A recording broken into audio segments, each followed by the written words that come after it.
आओ परमेश्वर के वचन की ओर चले और बाइबल से लूका उसका 10वां अध्याय, लूका 10 1 से लेकर 6 पद तक। लूका 10 1 से 6। इन बातों के बाद प्रभु ने 70 और मनुष्य नियुक्त किए और जिस जिस नगर और जगह को वह आप जाने पर था वहाँ उन्हें दो दो करके अपने आगे भेजा। उसने उनसे कहा, पक्के खेत बहुत है परंतु मजदूर थोड़े हैं, इसीलिए खेत के स्वामी से विनती करो कि वह अपने खेत काटने को मजदूर भेज दे। जाओ, देखो मैं तुम्हें भेड़ों के समान भेड़ियों के बीच में भेजता हूँ। इसीलिए न बटुआ न झोली न जूते लो और न मार्ग में किसी को नमस्कार करो। जिस किसी के घर में जाओ पहले कहो, इस घर पर कल्याण हो। यदि वहाँ कोई कल्याण के योग्य होगा तो तुम्हारा कल्याण उस पर ठहरेगा, नहीं तो तुम्हारे पास लौट आएगा। परमेश्वर पिता का वचन हमारे लिए बहुत ही आशीषित है और परमेश्वर पिता का वचन सच्चा है। और बाइबल में लिखा है, यदि तुम सच्चाई को जानोगे तो सच्चाई तुम्हें आज़ाद करेगी।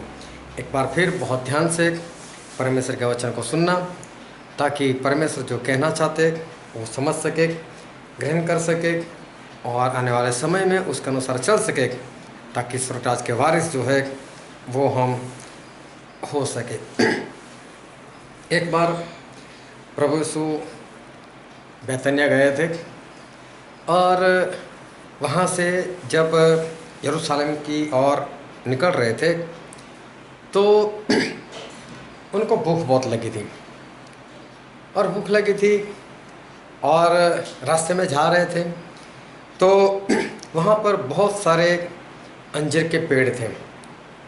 लेकिन उन पेड़ों में एक अंजीर का पेड़ ऐसा था जिसके ऊपर पत्ते आए हुए थे और प्रभु यीशु उस अंजीर के पेड़ के पास गए और वहाँ पर जाकर उन्होंने फल ढूंढने का प्रयत्न किया। लेकिन ढूंढने के बाद भी उस अंजीर के ऊपर से फल नहीं मिला और कारण ये था, फल नहीं मिलने का कारण कि रुत नहीं थी अंजीर की। अभी उसके बाद जब फल नहीं मिला तो प्रभु ने बोल दिया, बोले आज से तेरे ऊपर से कभी भी कोई फल ना खाए। और उसके बाद वो अंजीर का पेड़ जो था वो सूख गया। अभी जब अंजीर की रुत नहीं है तो प्रभु यीशु वहाँ पर फल ढूंढने के लिए गए क्यों? और बहुत सारे अंजीर के पेड़ थे, उसमें से एक ही पेड़ पर क्यों गए? और उसका कारण था कि जब जब अंजीर की रुत आती है तब तब उसके पेड़ के ऊपर पत्ते लगने लग जाते, क्योंकि और पेड़ होते हैं उसमें फल आने से पहले फूल लगते हैं, लेकिन अंजीर में ऐसा नहीं होता, फूल नहीं आते पहले और फूल होता ही नहीं, होता है तो फल के अंदर होता है। तो जब प्रभु ने देखा इतने सारे अंजीर के पेड़ है लेकिन पत्ता तो एक ही पेड़ के ऊपर आया हो, तो क्या ये समय से पहले क्या ये फल देने के लिए जा रहा होगा? और एक तो प्रभु को भूख भी थी, तो चलो मिल जाएगा तो खा लेंगे, हो सकता है ये जल्दी से या तो बिना मौसम में भी ये फल दे रहा होगा। तो जो भी है, लेकिन प्रभु यीशु वहाँ पर गए लेकिन प्रभु यीशु को वहाँ पर फल नहीं मिला। प्रभु यीशु वहाँ पर पत्ता ढूंढने नहीं गए थे, प्रभु यीशु कुछ और किसी चीज़ को ढूंढने के लिए नहीं गए थे, लेकिन प्रभु यीशु उस पेड़ के पास इसलिए गए थे कि प्रभु यीशु वो फल को प्राप्त कर सके, प्रभु यीशु फल को ढूंढ सके। उनको फल चाहिए था और इसलिए फल लेने के लिए वो वहाँ पर गए। एक बार एक और दृष्टांत बाइबल में दिया है, तो वहाँ पर बाइबल में ऐसा लिखा है कि एक अंगूर की बारी लगाई हुई थी और उसके अंदर एक अंजीर का पेड़ था और उसका जो मालिक था वो पिछले 3 सालों से उस अंजीर के पेड़ के ऊपर से फल ढूंढता था। लेकिन 3 साल के बाद भी उस अंजीर के पेड़ पर कभी भी फल नहीं लगा। 3 साल के बाद भी कभी भी फल नहीं लगा। तो वहाँ जो माली था, उस मालिक ने बोला कि देख, अगर फल नहीं आता इसके ऊपर से तो ये जगह क्यों रोक रहा है? बोले इसको काट कर फेंक दो, कुछ और लगा दो। तो माली ने बोला नहीं मालिक, अभी इस साल भी इसको रहने देते, और मैं क्या करता हूँ उसके चारों ओर खुदाई करता हूँ, फिर उसमें कुछ पानी डालूँगा, फिर उसमें मैं खाद डालूँगा, और देखते हैं फिर अगर इस बार भी फल ना आए तो हम काट देंगे उसको। तो यहाँ पर भी एक अंजीर का पेड़ था, और उसके ऊपर से भी उसका मालिक जो है वो फल ढूंढता था कि कहीं मुझे फल मिल जाए। एक बार प्रभु ने एक और बात जो है वो कही, और प्रभु ने ऐसा कहा, मैं दाखलता हूँ, मतलब कि अंगूर की बेल में हूँ। और फिर बोला तुम सब डाली हो, बोले हम सब डाली है। और प्रभु उसने बोला कि जो डाली फल नहीं लाती उसे वो काट देते हैं, और उसके बाद ये कोई बड़ा पेड़ नहीं है कि उसकी डाली से कुछ फर्नीचर बने, ये तो बेल है, वो तो पतली पतली डाली होती है, उससे कुछ नहीं होता है।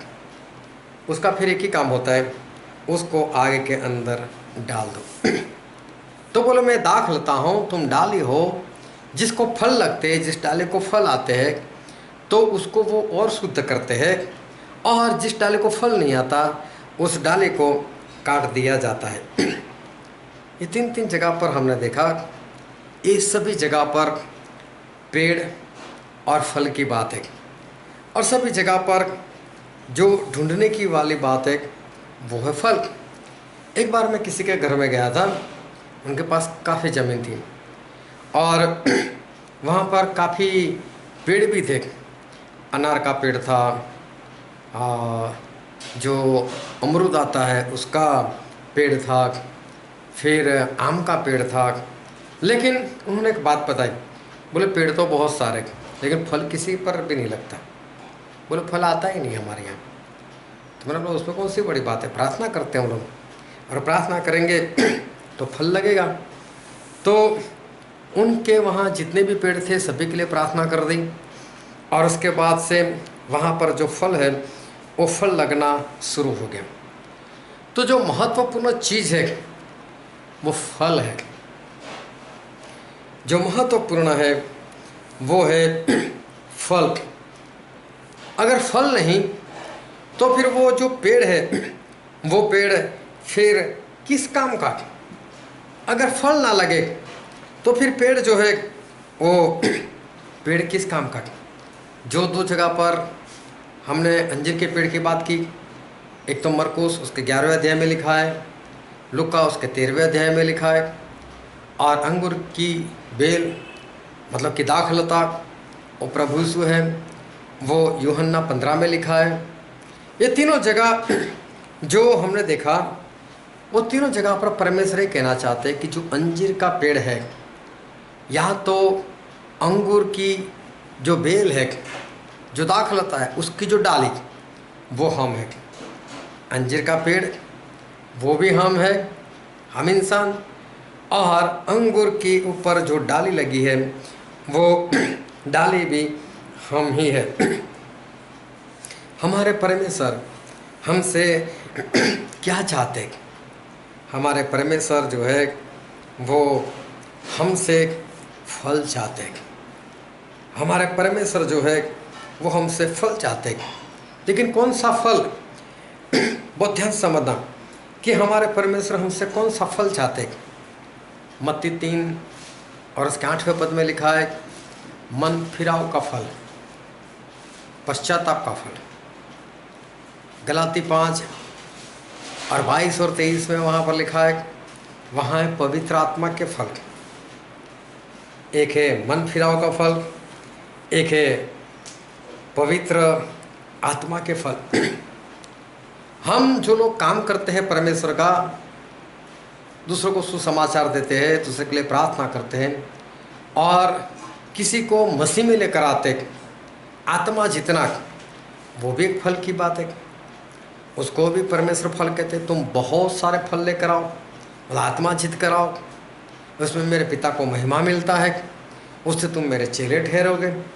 तो आत्मा जितना वो भी तो फल है। फिर हम जैसा काम करते हैं वो काम के अनुसार जो बदला दिया जाता है, हमको करने के अनुसार जो बदला मिलता है, उसको भी तो बाइबल में फल का है।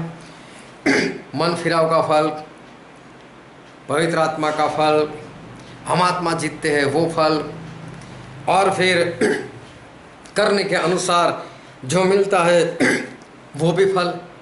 ये सारे जो फल है, तो हमारे परमेश्वर जो है वो हमारे परमेश्वर इसमें से कौन से फल हमारे पास चाहते हैं, वो कौन सा फल जो है प्रभु यीशु जो है वो ढूंढते। एक बार ऐसा हुआ कि प्रभु यीशु और चेले वो सभी लोग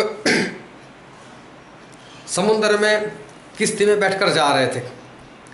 प्रभु यीशु किश्ती के पिछले हिस्से में बैठकर वो सो गए थे। और जब ऐसा हुआ कि जोरों से आंधी आई, तूफान आया, समुद्र की लहरें उठने लगी, और लहरें इतनी ऊंची उठने लगी कि जो किश्ती थी वो बाहर से दिखाई नहीं देती थी, सारा पानी अंदर आने लगा। और ऐसा हुआ कि जो किश्ती थी वो पानी से भर जाने लगी। चेले लोगों को डर लग गया, अब क्या होगा, अब क्या होगा, हम मर जाएंगे, हम मर जाएंगे। लेकिन वहाँ पर पतरस, यूहन्ना, याकूब, आंद्रियास, ये 4 मछुआरे, वो बोलता कोई बात नहीं, हम प्रयत्न करते हैं। और हर किश्ती के अंदर अगर पानी अंदर गलती से आ भी जाए तो वो लोग डिब्बा, बाल्टी, ऐसी कुछ चीज़ें वहाँ पर रखते ताकि ऐसी मुश्किलें आ जाए तो पानी अंदर से निकाल कर बाहर वापस समुद्र में या नदी में हो तो नदी में वो लोग डाल सके। अभी पानी अंदर भरने लगा, इनके पास भी जो भी हथियार होंगे, जो भी औजार होगा, जो भी बाल्टी वगैरह होगा, उससे वो लोग पानी निकालने लगे। लेकिन प्रयत्न करने के बाद भी कुछ हो नहीं रहा है। लहरें इतनी ज़्यादा उठ रही है, तूफान इतना है, ये सभी लोग डर गए। और सभी लोग डर गए तो डर के मारे यीशु मसीह जो सो रहे थे उनको उठाए, ए यीशु उठ, हम लोग ना सोए जा रहे हो, तू सो रहा है बोले। तो प्रभु यीशु उठे, लेकिन उठने के बाद तुरंत उन्होंने सबसे पहले जो काम किया वो काम था चेलों को डांटा। और चेलों को डांटने का कारण क्या था? क्यों प्रभु यीशु ने सबसे पहले चेलों को डांटा? समुद्र को, तूफान को बाद में डांटा। मत्ती उसके 8वें अध्याय में सारी बातें लिखी है। लेकिन प्रभु यीशु ने पहले चेलों को क्यों डांटा? और चेलों को डांटने का कारण था प्रभु यीशु वहाँ पर उनसे विश्वास चाहते थे। बोले कहाँ है तुम्हारा विश्वास, ये अल्प विश्वासी, तुम डरते क्यों हो? बोले मैं तुम्हारे साथ नहीं, मैं उसी किश्ती में नहीं, तो फिर क्या होने वाला था? यहाँ पर प्रभु यीशु इन चेलों से जो चाहते थे वो था विश्वास, कि तुम्हारे अंदर विश्वास नहीं है। क्योंकि प्रभु यीशु इनको विश्वास के बारे में सिखाया करते थे, और इनके अंदर जो विश्वास है वो विश्वास दिखाई नहीं देता। एक बार फिर ऐसा हुआ, सभी चले किश्ती में, लेकिन इस बार प्रभु यीशु किश्ती में नहीं है। रात का वक्त है, ये लोग समुद्र में जा रहे। प्रभु यीशु को भी उनके साथ ही जाना था, लेकिन किसी वजह से बाहर रुकना पड़ा था। प्रभु यीशु ने सोचा चलो मैं भी इनके साथ हो जाता हूँ। तो प्रभु यीशु समुद्र पर चलने लगे। तो रात के अंधेरे में इनको इतना पता चला कि कोई आ रहा है और समुद्र पर आ रहा है। सभी लोग डर गए, बोले भूत प्रेत है क्या? सभी डर गए। तो प्रभु यीशु ने आवाज़ लगाई, डरो मत, मैं हूँ। तो जब चेलों ने आवाज़ सुनी, सही से पता नहीं चला, लेकिन पतरस से आवाज़ लगे, क्या यीशु आप हो? अगर आप हो तो मुझे भी आज्ञा दो, मैं भी आऊँ चलकर। प्रभु यीशु बोलता हाँ मैं ही हूँ, आ जा तू भी चलते। और पतरस ने डाइव लगा दी और डायरेक्ट समुद्र पर, और वो तो चलने लगे समुद्र पर। चलते चलते चलते प्रभु यीशु के पास जा रहे और आखिर में पहुंच भी गए। जब प्रभु यीशु के पास पहुंचे उसके बाद पतरस की निगाहें आसपास में गए, चलो अभी तो प्रभु यीशु के पास आ ही गए, अभी उधर उधर देखने लगे तो याद आया तो समुद्र पर हवा चल रही है, लहरें हैं, और ये सब कुछ देखते हुए पतरस जो था उसका विश्वास डगमगाने लगे। बोलो समुद्र पर तो कोई चल सकता है क्या, मैं तो फॉर्म में आ गया यहाँ तक, लेकिन अभी पता चल रहा है अभी क्या होगा मेरा। तो डूबने लगा, जैसे डूबने लगा आवाज़ लगा यीशु बचाओ। प्रभु ने ऐसे ही हाथ आगे किया और पतरस को उठा ले, वापस चलते चलते किश्ती में चले गए लोग। अभी यहाँ पर भी प्रभु ने पतरस को डांटा, पतरस शक क्यों किया तूने, शक क्यों किया, यहाँ तक तो चलते आ गया था, इतना चलने के बाद शक। यहाँ पर भी प्रभु यीशु इस पतरस से क्या चाहते थे, यहाँ पर भी प्रभु यीशु इस पतरस से वही चाहते थे, विश्वास। क्योंकि प्रभु यीशु विश्वास के बारे में सिखाते रहते थे, परमेश्वर के ऊपर विश्वास करो, मेरे ऊपर भी विश्वास करो, अगर मुझ पर विश्वास नहीं करते तो मेरे काम देखकर मेरे काम पर ही विश्वास करो, जीवन की रोटी मैं हूँ। तो ऐसे प्रभु यीशु विश्वास की बातें कहते रहते थे। प्रभु यीशु मरकर जिंदा हो गए और मरकर जिंदा हो जाने के बाद उन्होंने सभी चेलों को दर्शन दिया, सभी चेलों को दर्शन दिया। तो थोमा वहाँ पर नहीं थे, प्रभु यीशु तो दर्शन देकर वापस चले गए। तो चेलों ने थोमा को बताया, थोमा थोमा यीशु आए थे। बोले कैसी बातें करते हो, तो मर गए। अरे बोले नहीं, जीवित होकर आए थे, हमने देखा। मेरे को भूत प्रेत तो नहीं, आत्मा तो नहीं, पक्का। बोले हाँ हम लोगों ने देखा, हमने यीशु को देखा। तो थोमा बोलते हैं हाथ में घाव देखा था। अभी चेले भी सोच में पड़े, वो तो देखा नहीं था। बोले छाती में देखा था। बोले क्या, वहाँ पर भाला मार दिया गया था। बोले मैं तो ऐसे विश्वास ना कर, मैं तो पहले उंगली डालूंगा हाथ में, मैं तो छाती में मेरा हाथ डालूंगा कि सही में वही है या कोई और है। एक हफ्ता हो गया, प्रभु यीशु वापस आए और वापस सभी चेले थे, अब थोमा भी है, लेकिन इस बार प्रभु यीशु स्पेशल थोमा के लिए आए। थोमा को बोला, थोमा इधर आ, देख मेरा हाथ और विश्वास कर। और थोमा ने बोला मेरे प्रभु मेरे परमेश्वर। उससे कोई उंगली नहीं डाली, कोई हाथ नहीं डाला। और प्रभु ने उससे कहा कि थोमा, मुझे देखने के बाद तू तो विश्वास करता है, लेकिन धन्य है वो जो बिना देखे विश्वास करते हैं। यहाँ पर भी प्रभु यीशु थोमा से क्या चाहते थे, विश्वास चाहते थे। जब तुझे बाकी चेलों ने कहा हाँ, तूने माना क्यों नहीं। थोमा विश्वासी रहे, अविश्वास जो है उसको दूर कर। प्रभु यीशु थोमा से भी यहाँ पर जो है वो विश्वास चाहते थे, क्योंकि प्रभु यीशु बार बार जो है वो विश्वास के बारे में जो है वो सिखाते थे। एक बार प्रभु यीशु ने क्षमा के बारे में सिखाया, क्षमा करो, क्षमा करो। तेरा भाई अगर पश्चाताप करता है, तेरे पास आता है, क्षमा कर, क्षमा कर। पतरस कब से सुन रहे, जब प्रचार खत्म हो तब पतरस प्रभु यीशु के पास आ गया। बोले प्रभु, मेरा भाई मेरे खिलाफ कितनी बार गुनाह करो और मैं कितनी बार उसको क्षमा करूं। बोले क्या 7 बार कर दूं? प्रभु बोले नहीं, तो 7 बार बोलता है ना, तो मैं तुझसे कहता हूँ 70 गुना, और 70 गुना भी तू 7 बार क्षमा कर। अभी देखो, और किसी चेलों ने सवाल नहीं किया था, पतरस ने किया था। पतरस ने ध्यान से सुना था, पतरस ने सवाल किया, मैं पूरा मन लगाया था, इसको सब कुछ याद है। और प्रभु उसको जब पकड़ने के लिए आए, पतरस ने तलवार निकाली, और तलवार निकाली और किसी का कान काट दिया। प्रभु से उसको बोला तेरी तलवार जो है वापस रख। बोले जो प्याला मुझे पीना है, मेरे पिता ने मुझसे बोला क्या मैं ना पीऊँ?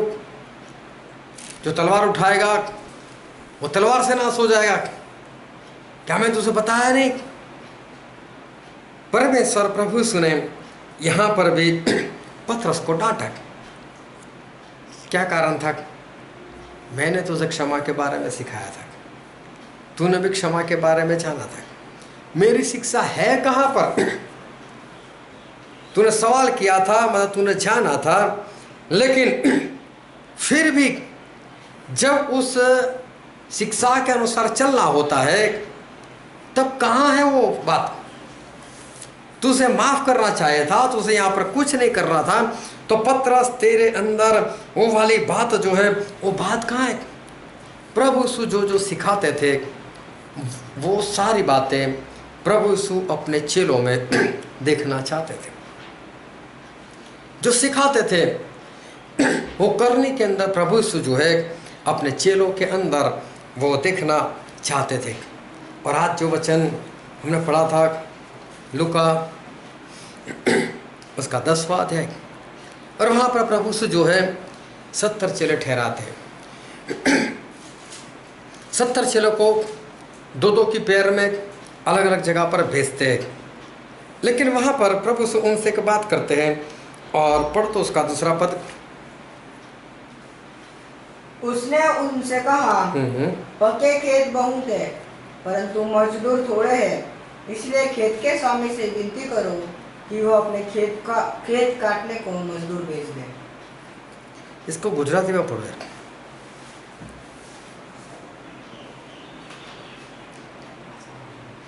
लूका 10:2। तेणे तेओने કહ્યું કે फसल पुष्कળ છે ખરી। हाँ, खेत पके हुए नहीं, फसल बहुत है। इंग्लिश में लिखा है प्लेंटीफुल, बहुत है। हाँ પણ મજૂરો થોડા છે। हाँ, लेकिन मजदूर कम है।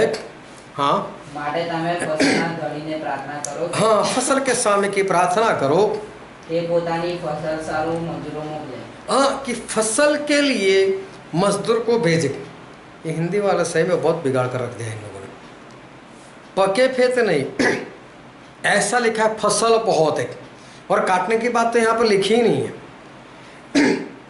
फसल के स्वामी मतलब परमेश्वर को प्रार्थना करो कि वो फसल के लिए मजदूर भेजे। तो यहाँ पर जो बात है वो फसल के लिए मजदूर भेजने, काटने के लिए नहीं। खेत अभी पके हुए नहीं, सिर्फ फसल की बात है कि फसल जो है वो बहुत है, फसल बहुत है। ये फसल जो है वो सही में है क्या? बहुत ध्यान समझना कि चलो आपके पास खेत है और आपने खेत में समझ लो गेहूँ लगाए, आपने उसके ऊपर हल चलाया, गेहूँ के बीज डाल दिए, पानी डाल दिया, खाद डाल दिया, और अभी क्या हुआ, पौधे निकल आए, और पौधे 1.25 फुट ऊंचाई के ऊपर आ गए। अभी आप खेत देख रहे हो तो क्या बात है, क्या फसल है, चारों ओर हरा हरा, और चारों ओर पूरी हरियाली जो है वो हरियाली दिख रही है। इसको कहते हैं फसल। ये एक फसल है। और दूसरा पद जो हमने पढ़ा वहाँ पर ऐसा लिखा है फसल बहुत है। तो फसल तो है ही, लेकिन प्रभु से ऐसा सिखा रहे, लेकिन तुम फसल के स्वामी मतलब परमेश्वर को प्रार्थना करो कि मजदूर चाहिए, मजदूर कम है, मतलब और भी मजदूर की ज़रूरत है, और हमें मजदूर चाहिए। अभी देखो मजदूर क्यों चाहिए, जब फसल तो है ही, फसल तो लग ही चुकी है, तो अब जो मजदूर है उस मजदूर की ज़रूरत क्यों है, जबकि फसल आ चुकी है। और लूका में हम पढ़ते, लूका उसका 13वां अध्याय, लूका 13 और उसका पद 9। यदि आगे को फले तो भला, नहीं तो उसे काट डालना। 8 पद पढ़ो। उसने उसको उत्तर दिया, हे स्वामी, इसे इस वर्ष और रहने दे। हाँ, माली जो है वो ऐसा कहते हैं कि इस पेड़ को अभी रहने दो, कि मैं इसके चारों ओर खोद कर खाद डालूं। हाँ, मैं इसके चारों ओर खोद कर खाद डालूं। यदि आगे को फले तो यदि आगे को ये फल दे तो भला है, नहीं तो उसे काट डालना। नहीं तो उसे काट देना। मालिक ने ऐसा बोला कि अंजीर का पेड़ कब से 3 साल से मैं देखते आया हूं, फल नहीं दे रहा है, फल नहीं दे रहा है, फल नहीं दे रहा है। मालिक बोलते मैं 3 साल से ढूंढता आया हूं, फल चाहिए, फल चाहिए, फल चाहिए। क्योंकि हम पेड़ इसीलिए लगाते। कई लोग अपने घर में जिनके पास होता है और वो लोग ऐसा कोई पेड़ लगाते, सही में मुझसे बहुत क्रोध आता है ऐसे लोगों के ऊपर, जिसमें फल ही नहीं लगते। मतलब पेड़ ही फल का नहीं होता है। किसी के ऊपर फूल लगते हैं, सिर्फ फूल, कितने अच्छे फूल, क्या करोगे इसको? अचार डालोगे इसका या काट कर खाओगे? ये फालतू की मेहनत है, इसका कोई फायदा नहीं। इससे क्या होगा? आप जो पानी डालते हो, खाद डालते हो, या खर्च करते हो, उसके पीछे जो काम करते हो, मिलने वाला क्या है? ये सही में बहुत मूर्खता है। कई लोग तो कांटे लगाते हो। फिर जब घर में अंडा बनाते हैं तो क्या करते मालूम? अंडे को इस तरह से तोड़ते, फिर अंडा ऊपर से उल्टा लगा देते, कलरफुल कर कर, जैसे उसके ऊपर अंडे ना लगते हो। अभी लोगों को बताते। तो देखने वाली बात है कि फालतू में जो है वो ऐसी मूर्खता जो है वो इंसान को नहीं करनी चाहिए। जो भी फल होता है, जो भी पेड़ के ऊपर फल लगता है, बस ऐसा ही पेड़ लगाना चाहिए ताकि आप उसके पीछे जो मेहनत कर रहे हो वो मेहनत आपको मिले, उसका कुछ फ़ायदा जो है वो आपको हो। तो ये मालिक 3 साल से फल ढूंढते, बोले फल फल फल फल नहीं मिल रहा है, तो मालिक बोला काट डाल, चलो दूसरा कोई पेड़ लगाएंगे। ये क्या, जब फल नहीं मिल रहा है तो मना कर दिया, काट दो। लेकिन मालिक क्या बोलते हैं? 1 साल रहना दो ना मालिक, मैं इस साल मेहनत करता हूँ, उसकी चारों ओर खुदाई करता हूँ और मैं उसमें खाद डालता हूँ ताकि फल आए। अभी देखो मजदूर क्यों मेहनत कर रहा है? फल के लिए। माली जो है वो मेहनत क्यों कर रहा है? फल के लिए। मालिक भी क्या चाहता है? फल। मजदूर भी क्या चाहता है? फल। कि मैं जो मजदूरी करता हूँ तो मुझे वहाँ पर फल जो है वो मिलना चाहिए। तो प्रभु यीशु सिखा रहे कि फसल तो बहुत है, लेकिन मजदूर के लिए प्रार्थना करो, मजदूर कम है। तो मजदूर क्यों चाहिए? क्योंकि फसल तो है लेकिन फसल के ऊपर फल लगने चाहिए, इसलिए मजदूरों की ज़रूरत है। मजदूर की ज़रूरत क्यों है? कि फसल तो है ही, खेत में चारों ओर गेहूं लगा चुके, पौधे बाहर आ गए, 1-1 फुट के हो गए, लोग देखते हैं हरियाली हरियाली दिखती है, लेकिन हरियाली से कुछ नहीं होने वाला। जो चाहिए वो फल, और वहाँ पर फल आए, इसलिए मजदूर जो है ना उस हरियाली के बीच में भी काम करते हैं कि ताकि वहाँ पर जो है वो फल जो है वो फल वहाँ पर आए। तो बहुत ध्यान से समझते रहना। कई लोग जो होते हैं ना वो बहुत खुश होते हैं, हम तो फसल। क्योंकि फसल किसको कहा गया?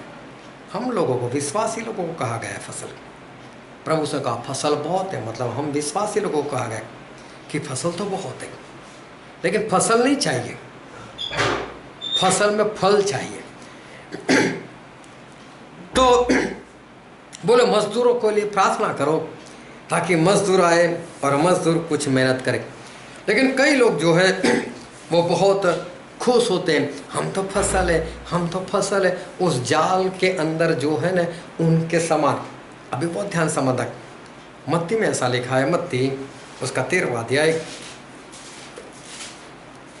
और 47 से पढ़ो 50 तक।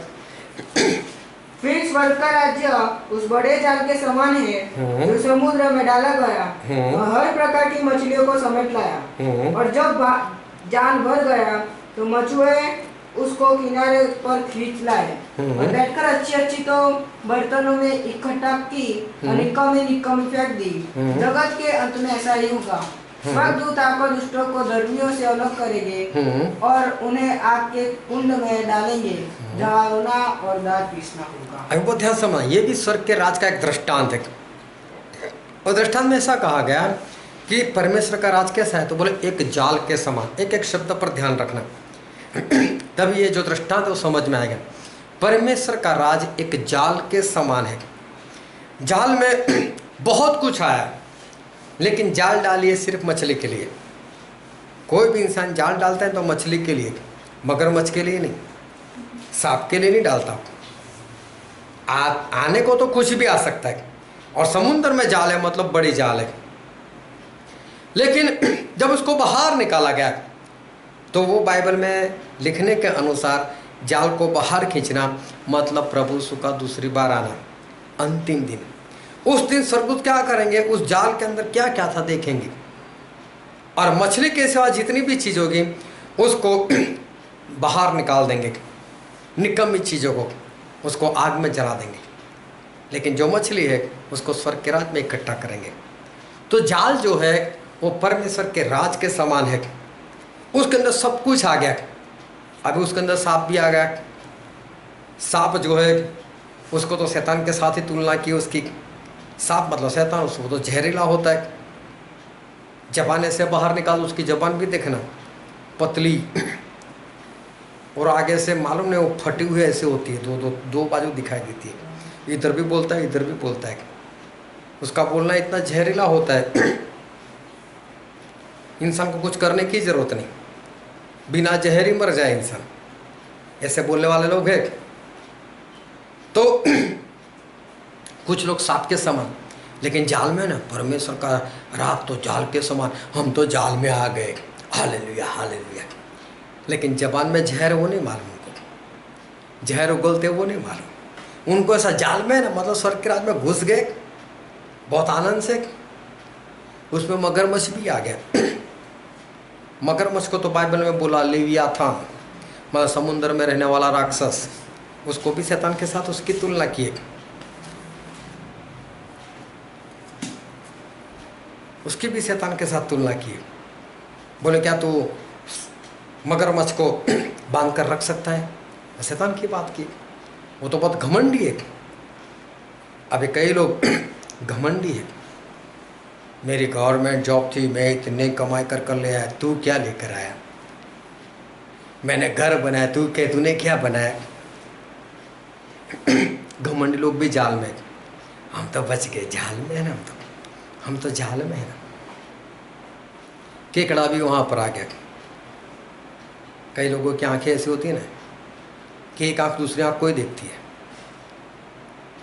बोले तेरी एक आंख बहुत सुंदर है, दूसरी आंख भी उसी को देखती रहती है। मतलब कहीं पे निगाह है, कहीं पे निशाना। और केकड़ा जो ऐसे दिखता है ना सीधा, लेकिन जब चलेगा तो इधर निकल जाएगा टेढ़ा। कई लोग ऐसे दिखने में तो सीधे, चर्च जाते जाते कब बार में पहुंचकर पैग मार कर आ जाए कुछ पता नहीं चलता। चर्च में जाते जाते सामने पान का ठेला है, वहाँ पान खाकर सिगरेट पीकर चर्च में चले जाए कुछ पता नहीं चलता। टेढ़े चलने वाले लोग। लेकिन है कहाँ पर? जाल में। हम तो बच गए, हम तो स्वर्ग के राज में, हम तो जाल में, हम तो जाल में।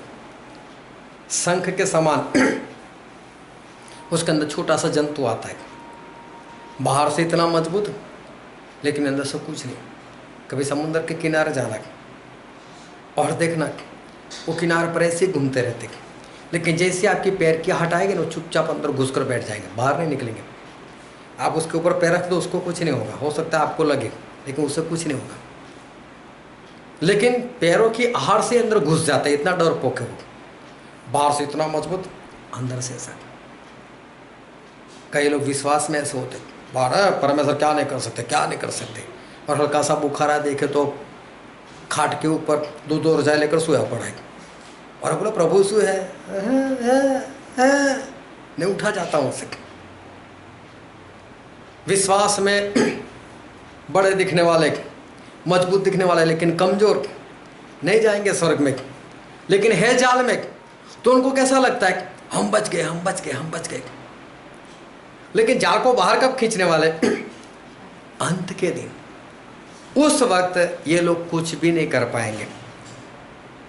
परमेश्वर कहते हैं कि जो निकम्मी चीज़ थी उन सभी को तो निकाल कर फेंक दिया, लेकिन जो अच्छी चीज़ थी वो तो मछली, और मछली को परमेश्वर के राज के अंदर जाने का मौका जो है वो उनको मिल गया।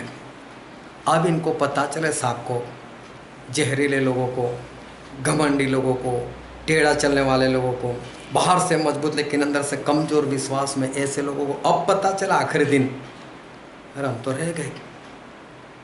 लेकिन अब उनके पास पश्चाताप करने के लिए, मन फिराने के लिए कोई वक्त नहीं है। अभी तो लोग नाश में जाएंगे। अंत के दिन पता चले है कोई फायदा। उसी तरह से प्रभु यीशु ये कहते हैं, फसल बहुत है तो खेत जो है उसके अंदर गेहूं तो लगा चुके, पौधे भी बाहर आ गए, और फसल जो है वो फसल तो बहुत है, लेकिन मजदूर जो है वो मजदूर कम है। मजदूर की ज़रूरत क्यों है?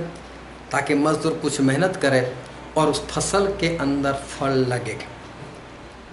लेकिन लोग उस जाल के अंदर जिस तरह से लोग भ्रम में थे, इसी तरह से ये लोग भी भ्रम में हैं। हम तो खेत में हैं, हम तो फसल, हम तो फसल, हम तो फसल। प्रभु को कौन सी फसल चाहिए? उनको फसल नहीं, फसल के ऊपर लगने वाला जो बीज है वो उनको चाहिए। मजदूर क्यों है? मजदूर वो फल के लिए मेहनत करने वाले लोग हैं, क्योंकि फसल जो है वो तो बहुत है। अंजीर का पेड़ तो था, बड़ा हो चुका था, बहुत मेहनत की थी उसके लिए, 3 साल से फल देना उसके पास आ गया था, उसकी आयु हो चुकी थी कि अब फल दे, लेकिन 3 साल से फिर भी फल नहीं दे रहा था। तो मालिक क्या बोलता है? मालिक 1 साल और रह दो, मैं खोदता हूँ चारों ओर, मैं खाद डालता हूँ, और इस बार अगर फल ना लगे काट देना। मजदूर वो फल के लिए मेहनत करता है, अपने पिता के लिए, अपने परमेश्वर के लिए, लोगों के अंदर फल लगे वो मजदूर चाहता है। और मजदूर जो है जो फल चाहता है, परमेश्वर जो हम विश्वासी लोगों से फल चाहते हैं, वो फल कौन सा है? क्या मन फिराव का फल? क्या पश्चाताप का फल? क्या पवित्र आत्मा का फल? क्या करनी का फल? या आत्मा जीतने का फल? इस जगह पर जो वचन हमने पढ़ा लूका 10, उसमें हमारे परमेश्वर जो है वो कौन से फल की बात कर रहे, वहां पर वो कौन सा फल ढूंढ रहे। और ध्यान से समझते जाना, हम बाइबल में पढ़ते हैं मत्ती उसका 13वां अध्याय, मत्ती 13, और अच्छे से और जल्दी से पढ़ो, 24 से लेकर 30 पद।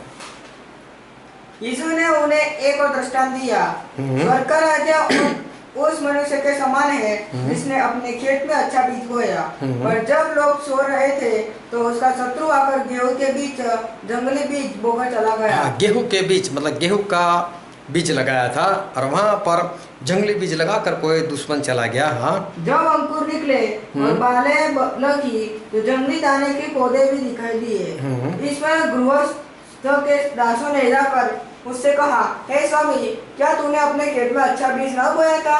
फिर जंगली दाने के पौधे उसमें कहाँ से आए? उसने उसे कहा, यह किसी शत्रु का काम है। दासों ने उससे कहा, क्या तेरी इच्छा है कि हम जाकर उनको बटोर लें? उसने कहा, नहीं, ऐसा ना हो कि जंगली दाने के पौधे बटोरते हुए तुम उनके साथ गेहूं भी उखाड़ लो। कटनी तक दोनों को एक साथ बनने दो, और कटनी के समय में काटने वालों से कहूँगा कि पहले जंगली दाने के पौधे बटर कर जलाने के लिए इकट्ठे उन्हें गट्ठे बांध लो, और गेहूं को मेरे खेत में इकट्ठा करो। प्रभु से एक दृष्टांत दिया। अब आगे भी पढ़ते, उसका मतलब प्रभु ने क्या दिया। और 37 से पढ़ो 40 तक। उसने उनको उत्तर दिया, अच्छे बीज का बोने वाला मनुष्य का पुत्र है। एक संसार है। अच्छा बीज राजा की संतान और जंगली बीज दुष्ट की संतान है। जिस शत्रु ने उनको बोया वह शैतान है। कटनी जगत का अंत है और काटने वाले स्वर्गदूत है। अतः जैसे जंगली दाने बटोरे जाते हैं और जलाए जाते हैं, वैसा ही जगत के अंत में होगा। मनुष्य 40 का तक। हाँ 40 तक। तो यहाँ पर जो दृष्टांत और उसका मतलब हमने सुना, उसको ध्यान से समझ लेना। प्रभु उसने ऐसा दृष्टांत कहा कि एक इंसान बीजने वाला था, उसने अपने खेत में अच्छा बीज बोया और उसके जब नौकर लोग सो रहे थे तभी क्या हुआ कि कोई दुश्मन आया और वो उसके बीच में कड़वे दाने, जहरीले दाने वो बीच कर चला गया। अभी क्या हो, जब अंकुर निकला, पौधे आए, तो जो नौकर लोग थे उनको पता चल गया। उन्होंने स्वामी से जाकर बात की, बोले मालिक आपने तो गेहूँ लगाया था। बोले हाँ। तो बोले उसमें तो जंगली दाने भी दिख रहे। बोले जंगली दाने दिख रहे। तो बोले क्या मालिक हम उखाड़ दें उसको? बोले नहीं अभी मत उखाड़ो, कहीं गलती हो जाए तो, कहीं आप गेहूँ को भी उखाड़ दो। ऐसा करो दोनों को साथ में बढ़ने दो, और जब कटनी का वक्त आएगा तब हम उसको उखाड़ देंगे। बोले लेकिन तब तक दोनों को साथ में बढ़ने दो। बोले फिर चेलों ने प्रभु यीशु से अकेले में कहा, प्रभु यीशु क्या है वो जंगली दाने का दृष्टांत जो आपने बताया, उसका मतलब क्या है? तो प्रभु यीशु ने बताया, बोले जो बीजने वाला है वो मैं हूँ और आज परमेश्वर के दास लोग हैं। गेहूँ वो परमेश्वर के वचन है जो प्रभु यीशु बांटते हैं। परमेश्वर के लोग भी उसको बांटते, लोगों को देते, लोगों को सिखाते वचन। और जो जंगली दान है वो शैतान है। वो शैतान भी लोगों के अंदर मालूम नहीं क्या क्या डालकर चला जाता है। और फिर जो कटनी है वो संसार का, इस जगत का अंत है। और उस वक्त जहाँ जहाँ पर एक कड़वे दाने दिखेंगे, जंगली दाने दिखेंगे, उनको उखाड़ कर उनको आग में डाल दिया जाएगा और बाकी लोगों को स्वर्ग में पहुंचा दिया जाएगा। और काटने वाले जो है वो है स्वर्गदूत। ये था दृष्टांत और ये था दृष्टांत का मतलब। और प्रभु यीशु जो है वो यहाँ पर वो कहना चाहते थे कि गेहूँ वो परमेश्वर का वचन है, वो परमेश्वर का बीज है, और परमेश्वर जो है वो हमारे अंदर इस बीज को डालते हैं। और परमेश्वर हमसे चाहते हैं कि जो वचन परमेश्वर हमको दिया उसकी आज्ञाकारी हमारे अंदर जो है वो हमारे अंदर आनी चाहिए। इसलिए प्रभु यीशु चेलों को डांटते थे, बोले विश्वास में देखना चाहता हूँ, सिखा रहा हूँ, कहाँ है विश्वास? तुम्हारा विश्वास कहाँ है? पतरस विश्वास कहाँ है? चेले विश्वास कहाँ है? वो डांटते थे उनको, मैंने जो सिखाया वो तुम्हारे अंदर दिखाई क्यों नहीं देता? पतरस कान क्यों काटा तूने? क्षमा के बारे में नहीं सिखाया था?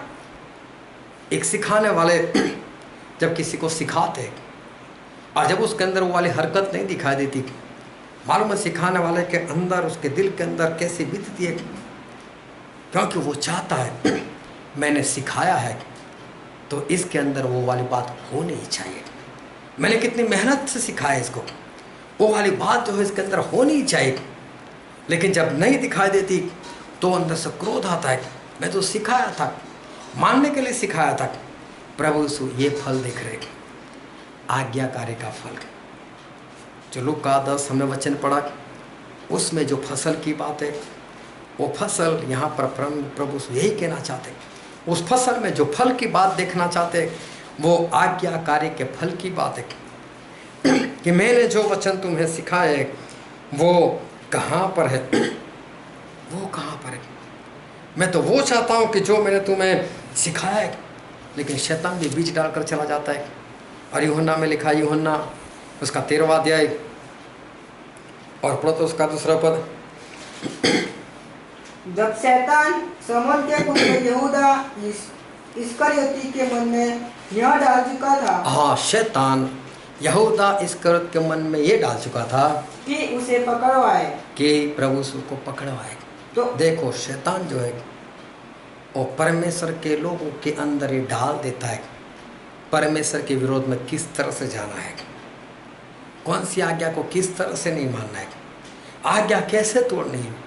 प्रभु से सिखाते आज्ञा मानो। तो शैतान कड़वा दाना, जंगली दाना वहाँ पर डालकर चला जाता है। बोले नहीं, इसको तोड़ो, तुम इसको तोड़ो। हवा क्या बोला है परमेश्वर ने, कोई फल नहीं खा सकते क्या? बोले नहीं, सब खा सकते। बोले बीच वाला जो पेड़ है बस उसको ही खाने को मना किया है। बोले क्यों? बोले मर जाओगे। बोले नहीं मरोगे, खाओ तो सही, इससे तुम परमेश्वर के समान हो जाओगे। ये ऐसे दाने, जंगली दाने जो है वो ऐसे बीच कर चला जाता है। और इसलिए मजदूर जो है ना वो यही काम करता है, ये शैतान ने डाला है, इसको बाहर निकाल, ये शैतान ने तेरे अंदर डाला है, वो बाहर निकाल। परमेश्वर तो ऐसा कहना चाहता है, परमेश्वर का वचन ये कहना चाहता है। ये है मजदूर का काम। क्योंकि जब फसल लगती है ना, बहुत कुछ वहाँ पर आ जाता है, तो मजदूर जो है वो यही काम करता है कि ताकि वो आगे पीछे खुदाई करे, खाद डाले, मतलब परमेश्वर के वचन ईमानदारी से सिखाए और इसको बताए कि देख जो जंगली दाने हैं उसको तेरे अंदर से तू दूर कर दे। ये परमेश्वर का जो दास है, मजदूर जो है, उसका काम यही है ताकि उस फसल के ऊपर वो गेहूँ लगे। क्योंकि जो लूका 10 उसका दूसरा पद जो हमने पढ़ा था वहाँ पर लिखा है, क्योंकि फसल जो है वो बहुत है, फसल जो है वो बहुत ही है। मतलब परमेश्वर के पास फसल तो है, पर फसल लगाई क्यों है? फसल परमेश्वर ने इसलिए लगाई है कि फल आए उसके ऊपर। फसल इसलिए है कि फल आए, फल के लिए फसल जो है वो फसल लगाई है। और सभी लोग जो है वो सभी लोग बस यही सोचकर आनंद करते हैं, हम तो फसल है, हम तो फसल है। फसल नहीं चाहिए, फसल के ऊपर प्रभु यीशु को चाहिए फल। फसल में तो हम सभी लोग हैं, फसल में तो आप सभी लोग जो है वो है ही है, लेकिन क्या उसके ऊपर फल लगा है? क्या आज्ञाकारी जो है वो जीवन में है? फसल में तो आप हो ही, लेकिन क्या उस फसल के ऊपर आज्ञाकारी का फल, परमेश्वर के वचन की आज्ञाकारी का फल वो क्या लगा है? लूका 13 और फिर से एक बार पढ़ते उसका 8 और 9 पद। लूका 13 8 और 9।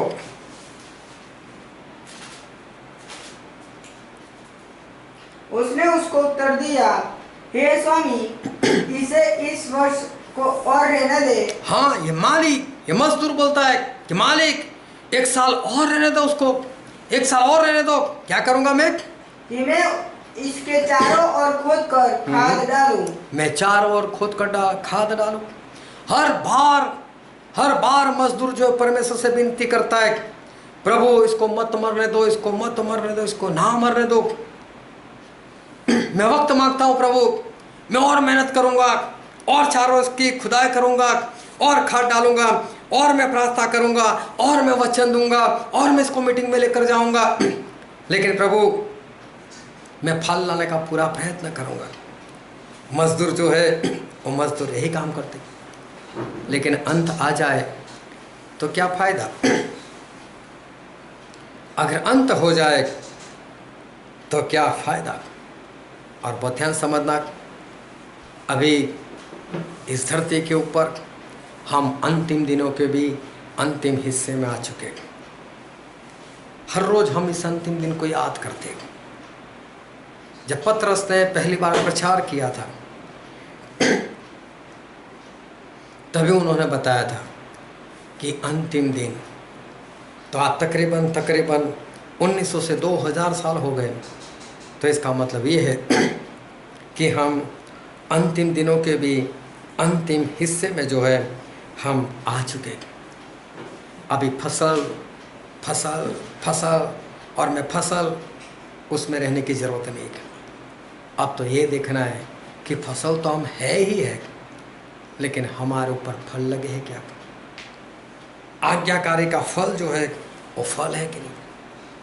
अभी तो किसी भी तरह से बस फल लाना ही लाना है। उस अंजीर के पेड़ की तरह सिर्फ पत्ते लगाने से कोई फायदा नहीं होने वाला। क्योंकि प्रभु यीशु वहाँ पर गए थे, फल ढूंढा था और पत्ते ने उस पेड़ को नहीं बचाया था। अगर इस पत्ते के समान अगर आपके जीवन में अगर दिखावा होगा, उसके ऊपर तो प्रभु यीशु की निगाह पहले रहेगी। बाकी के जो पेड़ थे अंजीर के, वहाँ प्रभु यीशु नहीं गए थे, वहाँ पर फल नहीं ढूंढा था, लेकिन जो दिखावा करता था उसके पास पहले फल ढूंढा। उसको तो वक्त भी नहीं दिया, अभी तो ख़त्म ही हो जा बोले। और इसलिए अगर आपके जीवन में दिखावा होगा तो आपके साथ कभी भी कुछ भी हो सकता है। किसी भी तरह से अभी तो फल लाना ही लाना है। और यूहन्ना में लिखा है, इसका 15 अध्याय और इसका 5वां पद, मैं दाखलता हूँ, तुम डालियाँ हो। जो मुझ में बना रहता है और मैं उसमें, वह बहुत फल लाता है, क्योंकि मुझसे अलग होकर तुम कुछ भी नहीं कर सकते। प्रभु यीशु कहते हैं जो मुझसे जुड़ा है वही फल लाएगा और नहीं ला सकता कोई भी। ये फल लाने की रुत आ चुकी है। ये अंतिम दिन है, अंतिम दिन का भी अंतिम हिस्सा। और अभी सिर्फ फसल कर कर बैठे रहोगे, जिस तरह से वो लोग जाल में बैठे रहे और आखिरी दिन अंत के दिन उनको पता चला। लेकिन अब क्या, अब अंत का दिन आया, आपको पता चले कि गेहूं तो लगे नहीं थे, क्या फायदा। प्रभु ने फसल इसलिए लगाई है ताकि गेहूं दिखाई दे। मजदूर मेहनत इसलिए कर रहे ताकि वो दिखाई दे फल। लेकिन जिस दिन स्वर्गदूत कटाई करने के लिए आएंगे, वो कटनी, वो तो आखिरी दिन है। काटने वाले जो है वो तो स्वर्गदूत है। और मत्ती में लिखा है, मत्ती 13 उसका 39 पद,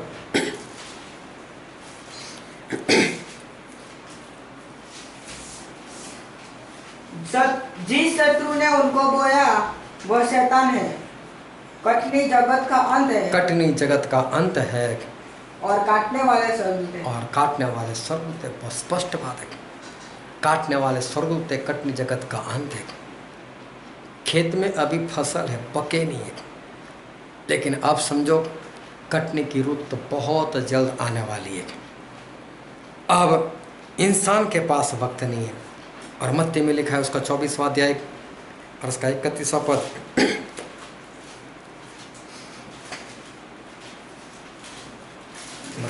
मत्ती 24 और 31। वह तुरही के बड़े शब्द के साथ अपने दूतों को भेजेगा और वे आकाश के इस छोर से उस छोर तक चारों दिशाओं से उनके चुने हुओं को इकट्ठा करेंगे। बाइबल में लिखा है कि प्रभु यीशु जब आएंगे अपने स्वर्गदूतों को भेजेंगे, कटनी का दिन है, और अपने लोगों को पहले अपने गोदाम में भर देंगे। और बाद में जो फसल बचेगी, जिसके ऊपर गेहूं नहीं लगे थे या तो जिसके ऊपर जंगली दाने लगे थे, उसको मार दिया जाएगा, उसको फूंक दिया जाएगा। ये कटनी जो है वो आखिरी दिन है। काटने वाले स्वर्गदूत है। फिर पहले थिस्सलुनीका में लिखा है, पहला थिस्सलुनीकी उसका 4वां अध्याय और 16 और 17 पद, क्योंकि प्रभु आप ही स्वर्ग से उतरेगा, उस समय ललकार और प्रधान दूत का शब्द सुनाई देगा और परमेश्वर की तुरही फूंकी जाएगी और जो मसीह में मरे हैं वे पहले जी उठेंगे। हाँ, तब हम जो जीवित और बचे रहेंगे उनके साथ बादलों को उठा लिए जाएंगे। हाँ, स्वर्गदूत आकर हम सभी को, जिनके ऊपर गेहूं लगे थे, उनको बादलों के ऊपर लेकर जाएंगे और बाकी लोगों का नाश हो जाएगा। लेकिन एक बात मैं बताता हूँ, कटनी 2 तरह की है और 2 बार कटनी होने वाली है। बहुत ध्यान से इसको समझना। कटनी 2 है और 2 बार कटनी जो है वो होने वाली है। और हम पढ़ते हैं प्रकाशित वाक्य उसका 14वां अध्याय और 14, 15, 16 पद पढ़ो। मैंने दृष्टि की और देखो एक उजला बादल है और उस बादल पर मनुष्य के पुत्र सरीखा कोई बैठा है, जिसके सिर पर सोने का मुकुट और हाथ में चोखा हंसुआ है। फिर एक और स्वर्गदूत ने मंदिर में से निकलकर उससे जो बादल पर बैठा था बड़े शब्द से पुकार कर कहा, अपना हंसुआ लगाकर लौनी कर, क्योंकि लौने का समय आ पहुंचा है, इसीलिए कि पृथ्वी की खेती पक चुकी है। अतः जो बादल पर बैठा था उसने पृथ्वी पर अपना हंसुआ लगाया और पृथ्वी की लौनी की गई। हाँ, ये लवनी मतलब कटनी, हंसुआ मतलब दांती। एक औजार आता है जो आखिरी दिन जब फसल तैयार हो जाती है, खेत पक जाते तब उसको काटते हैं। ये पहली कटनी है और उसमें सिर्फ परमेश्वर के लोग हैं। इनको काट दिया जाएगा और उनको परमेश्वर के राज के अंदर उनको डाल दिया जाएगा। ये पहली कटनी।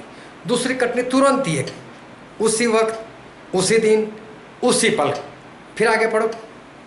एक और स्वर्गदूत उस मंदिर में से निकला जो स्वर्ग में है, और उसके पास भी चोखा हंसुआ था। फिर एक और स्वर्गदूत जिसे आग पर अधिकार था वेदी में से निकला, और जिसके पास चोखा हंसुआ था उससे ऊंचे शब्द से कहा, अपना चोखा हंसुआ लगाकर पृथ्वी की दाखलता के गुच्छे काट ले, क्योंकि उसकी दाख पक चुकी है। तब उस स्वर्गदूत ने पृथ्वी पर अपना हंसुआ लगाया और पृथ्वी की दाखलता का फल काटकर अपने परमेश्वर के प्रकोप के बड़े रस कुंड में डाल दिया, और नगर के बाहर उस रस कुंड में दाखर रौंदे गए, और रस कुंड में से इतना लहू निकला कि घोड़ों की लगामों तक पहुंचा और 100 कोस तक बह गया। हाँ, बहुत ध्यान समझना। दूसरी कटनी तुरंत ही हुई। पहले परमेश्वर के लोग, उनको स्वर्गदूतों उठाकर बादल में इकट्ठा कर दिया। अभी बाकी लोग जो बचे वो, ये सारी सिंबॉलिक लैंग्वेज में लिखा है, लेकिन उनकी कटनी जो है, उनका जो फल है उसको अंगूर के साथ तुलना किए और बोले अंगूर के फल काट कर उसको कुंड में डाल दिया गया। और उस जमाने में पहले होता था कि कुंड के अंदर अंगूर डालकर इंसान जो कूद पड़ता था और अपने पैरों से ऐसे ऐसे उसको रोनता था और तब उसका अंगूर का रस निकलता था, उससे वो लोग अपनी मशक में भरते थे। लेकिन यहाँ पर इंसान लोगों की बात है जिनके ऊपर वो गेहूं नहीं लगे थे, वो लोग, ऐसे लोगों को इकट्ठा किया, उनको कहीं पर डाला और बोले परमेश्वर ने रौन डाला। इतना खून निकला, डाला अंगूर लेकिन निकला खून निकला, ऐसा लिखा है। और वो भी 300 किलोमीटर दूर जाकर जो घोड़े खड़े होते उनके मुंह पर लगाम होती, वहां तक बोले लहू बह निकला। बहुत लोग जिनके ऊपर गेहूं नहीं लगे थे लेकिन अंगूर लगे थे, ऐसे लोगों को काट दिया। यहाँ पर अंगूर, वो अंगूर का जो फल है वो पवित्र आत्मा को नहीं दर्शाता। यहाँ बुरे लोगों को जिनके ऊपर जंगली दाने लगे थे उनके साथ इसकी तुलना की। ये दूसरी कटाई, लेकिन उसी वक्त तुरंत परमेश्वर के दास लोग, मजदूर लोग मेहनत कर रहे, फसल के चारों ओर हर रोज खुदाई करते हैं, खाद डालते हैं, बाइबल के वचन से हर रोज आपको सिखाते हैं। लेकिन उस जाल में जो लोग फंसे हुए, हम तो जाल में, ऐसी सोच मत रखना हम तो फसल। परमेश्वर को फसल नहीं चाहिए, परमेश्वर को फसल के ऊपर फल चाहिए, दाने चाहिए, आज्ञाकारी का फल चाहिए, आज्ञाकारी चाहिए। प्रभु मैंने जो सिखाया वो मान रहे को नहीं। दुश्मन को प्रेम करो, जो पीछे आते हैं उनके लिए प्रार्थना करो, जो सता रहे उनको आशीष दो, आशीष ही दो, श्राप मत दो, चिंता मत करो, संसार की वस्तु के पीछे मत भागो। वो तो संसारिक लोग भागते हैं, लेकिन सबसे पहले परमेश्वर का राज ढूंढो, ये सारी बातें दी जाएगी। ये सारी जो शिक्षा है प्रभु उसका फल चाहते कि मैंने जो सिखाया, मैंने बाइबल में जो लिखा है उसका फल कहाँ है, उसकी आज्ञाकारी कहाँ है। परमेश्वर के दास लोग इसी के लिए मेहनत करें कि जो बाइबल में लिखा है वो उनको अच्छी तरह से परमेश्वर की आत्मा से और सिखाते कि देखो परमेश्वर क्या कहना चाहते हैं, परमेश्वर क्या कहना चाहते। कटनी का दिन आ जाए और बाद में पता चले फिर कोई फायदा नहीं होने वाला। इससे अच्छा है आज जान लो, क्योंकि प्रभु से कहते हैं फसल तो बहुत है, फसल तो बहुत है। मजदूर के लिए प्रार्थना करो, मजदूर भी है आज, जो सच्चाई से ईमानदारी से आपको वचन सिखाते, वो भी चाहते हैं कि फल लगे। मालिक 1 साल और दे दो, 1 साल और दे दो। लेकिन जब बाकी की फसल पक जाएगी, फिर वो तो पकी हुई खत्म हो जाएगी, खराब हो जाएगी, तो फिर तो काटना ही पड़ेगा ना प्रभु को। तो अभी बहुत सारे लोग जो है वो कटने के लिए तैयार हो रहे हैं। और ऐसा हो जाए आप रह जाओ, उससे पहले फसल से बाहर निकलो और अपने ऊपर फल लगाओ, आज्ञा करके फल लगाओ। जो सीखते हो उसके अनुसार चलो, ताकि आप बचाए जाओ। आओ हम हमारे आँखों को बंद करें और मस्तकों को प्रभु से आगे झुकाए। जो राजाओं के राजा है, जो प्रभु के प्रभु है, जो कभी नहीं बदलते। मेरे प्रियो, परमेश्वर का वचन कहता है कि फसल बहुत है। फसल तो है ही है, आप भी फसल हो। लेकिन क्या फसल के ऊपर गेहूं के दाने, वचन की आज्ञाकारी दिखाई देती है क्या? उस हरियाली को देखकर क्या करेंगे परमेश्वर? उनको हरियाली नहीं चाहिए, उनको तो पके हुए खेत चाहिए, उसके ऊपर फल चाहिए। मजदूर क्यों मेहनत करता है? मजदूर फल के लिए मेहनत करता है। अंतिम दिन और अंतिम वक्त चल रहा है, कब क्या हो जाए पता नहीं। और इसलिए आज तक जो भी सीखा है उसको आज्ञाकारी में लेकर आओ, ताकि बचाए जाओ। वरना फसल और जाल तो है, लेकिन कटनी करने के बाद पता चले, या जाल बाहर निकलने के बाद पता चले, कोई फायदा नहीं होगा। इसलिए अभी से आज्ञाकारी में तैयार हो जाओ। यह वचन समझने के लिए, ग्रहण करने के लिए, उसके अनुसार चलने के लिए प्रभु यीशु की कृपा हम सभी पर होने पाए।